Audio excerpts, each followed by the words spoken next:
বৌমা এবং শ্বশুরের পরকীয়া প্রেমের টানে বাড়ি থেকে পালিয়ে গিয়ে বিয়ে করেছেন। এই কথাটা আমি খুব সহজে বললেও এবং এক লাইনের হলেও এই একটি কথার কারণে কতগুলো মানুষের জীবন আজ হুমকির মুখে পড়েছে সেটাই দেখাবো। তার আগে চলুন দেখে আসি নিউজটা।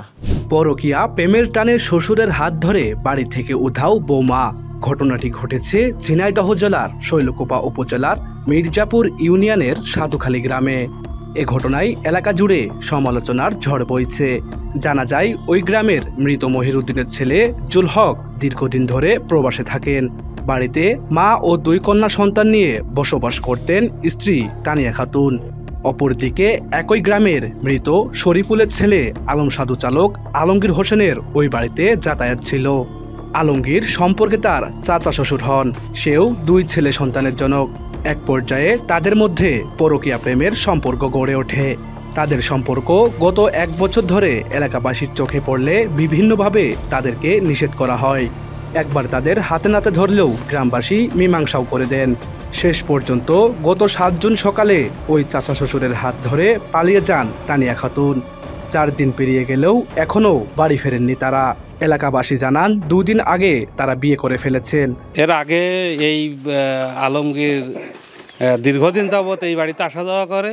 চাচা শ্বশুর হিসেবে মানে এই জুরুলির বাপের হচ্ছে মামাতো ভাই। তো এর আগেও এই ঘটনা ঘটিয়েছে, তখন নিয়ে আসা হয়েছে বা এরা নিয়ে গেছে এই কর্তৃপক্ষ বা এদের আমাদের গ্রামে যারা ওই ছেলের পক্ষের মণ্ডল মাতব্বর আছে তারা এসে তুলে দিয়ে গেছে। এই ঘটনাটিতে আপনারা শুনলেন যে 2টি পরিবার, অর্থাৎ তার যে চাচা শ্বশুরের তার কিন্তু স্ত্রী আছে এবং 2টি ছেলে সন্তান রয়েছে। এদিকে বৌমার কিন্তু স্বামী রয়েছে, সে বিদেশে থাকে এবং তার 2টি মেয়ে আছে। একটি মেয়ে ইতিমধ্যে বিবাহ হয়ে গেছে।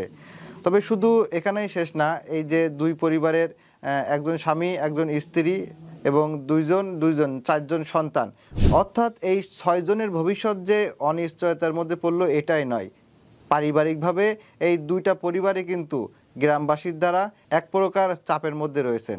আপনাদের বিবেকের কাছে প্রশ্ন রেখে গেলাম, আসলে যে কাজটা তারা করেছে এটা কি আদৌ ঠিক কাজ করেছে?